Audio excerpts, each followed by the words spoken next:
When we were there after the rally, I spoke to them and I said, listen guys, we came all the way from Dearborn to Flat Rock. So we need you to come from Flat Rock to Dearborn. And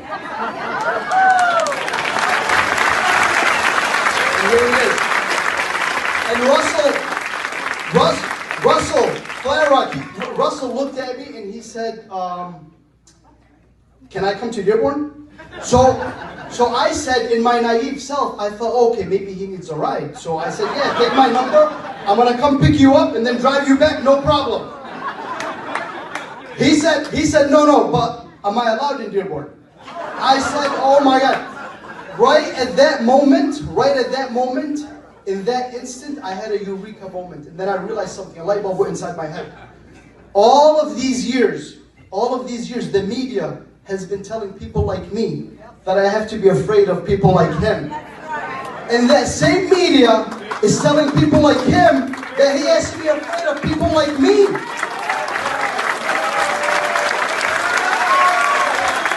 You see the game that they're playing? Wow. Well said. Well said. Well said, brother Nagi. You got the whole audience standing up multiple times during your speech. Thank you for the historical speech. I do believe Durban will not be the same going forward. People are start waking up to the woke agenda that is trying to bring all these radical ideologies to our environment and our society, and eventually it will impact our kids.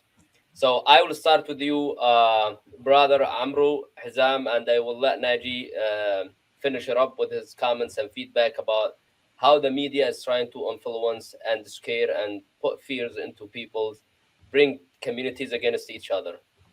Right. So, as Brother Nagi pointed out yesterday, by bringing on to the stage a white man who's from Flat Rock, and basically he exposed that they're being taught to hate us and we're being taught to hate them.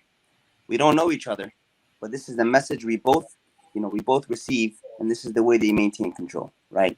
And so the way to break that control is to begin a dialogue and begin having conversations with people on opposite sides, and that's how we'll learn, right?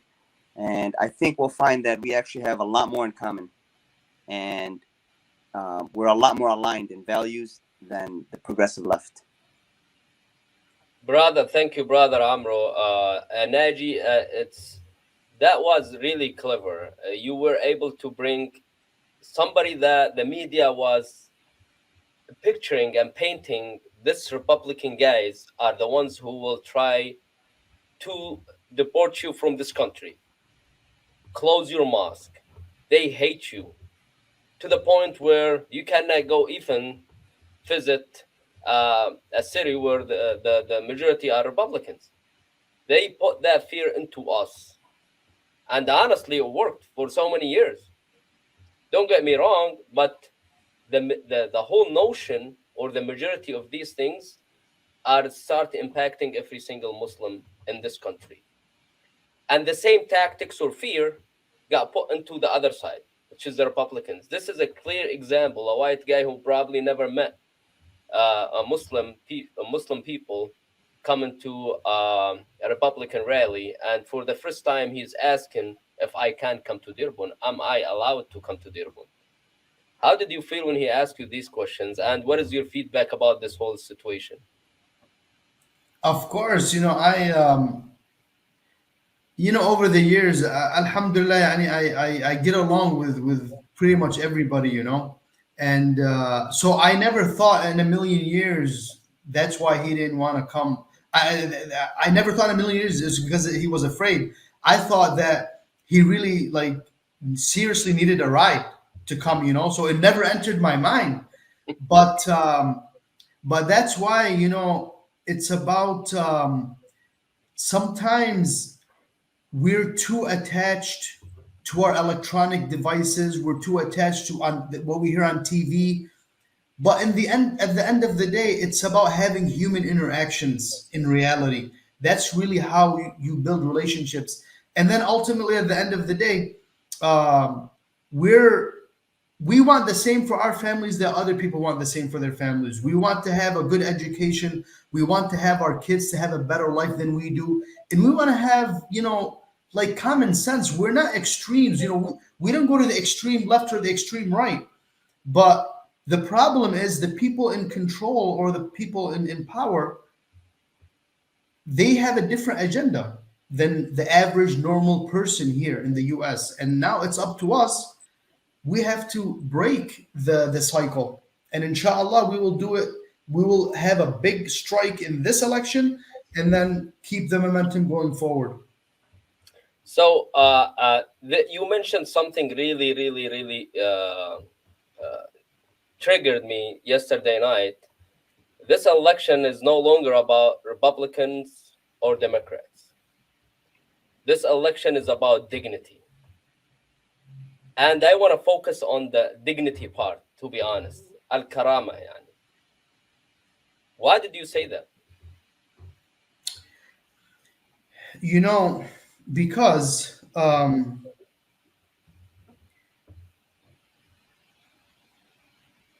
يعني honestly, I got a little bit emotional, because I saw the people that were protesting in the library, okay? And there were people there, old people, old women that were there, that they never went out in their life, yani, for a rally, okay? And and then to see them attacked like that by people, yani, that we kind of put our trust in them, like they would never attack us this way. It really, yani, it hurt me really badly, to be honest. And that's why I vowed that I'm going to continue this struggle no matter what, even if I lose my job or whatever happens, because yani, not only like they didn't yani they didn't not they not only did they not stand up for us, but they attacked us and demeaned us in like the worst way. Like they called us a mob, they called us barking dogs, and that really, yani, that really hurt me. They and I'm gonna be, yani, straight up honest right now, and they called us extremists and this and that. And listen, Yemeni Americans, Yemenis in general, everybody, all humans, we have our faults. But you're not going to meet a more nicer people, a more generous people than Yemeni people. And when they did that, I vowed never am I going to give up this fight. And inshallah, we will continue and fighting the right fight, Right. standing up for the right things. Go ahead, Brother Amr. I just want to say that I feel like there's a push to either convince the Yemeni vote to vote either Democrat, to continue to vote Democrat out of fear, even though they've seen yesterday in the rally that there's a bridge we can build between us and the Republican Party. And I feel as if they can't convince you to vote Democrat, they will try to suppress your vote by telling you that boycotting your vote is a way to kind of discipline the left. Absolutely not. The only way to discipline the left for their going so far left as they have been is to vote Republican. Because if we do that, we have either the Republican Party or the Democrat Party will try to fight for our votes, and that's our goal. It's absolutely clear they're not gonna give up. They will come up with different tactics, different techniques, trying to scare people, trying to put fears into people. They're gonna play all kind of games to maintain the same power they have in control for over 2 decades. And it's very clear that the Democrat Party stands against family values. And that's, thank you for bringing that up, because it was actually, for me, the rally yesterday, one of the best rallies I have ever attended. It was full of love, talking about God, talking about religion, talking about families, talking about kids, and most importantly, how we as parents can work together and standing up against any of these ideologies or plans or agendas that are coming toward our society or community, gearing toward our children. And I also want to add to what Naji mentioned in his video. It's not about Republicans or Democrats. It's actually about who should control have full control over the kids? Is it the government or the parents? Exactly. I really appreciate both of you guys joining me tonight, and we'll continue doing these videos, raising awareness, as long as we are staying in Durban and fighting the right fight. Thank you, Absolutely. guys. Thank you, Khalil. Good night. Assalamu alaikum. Thank you, guys.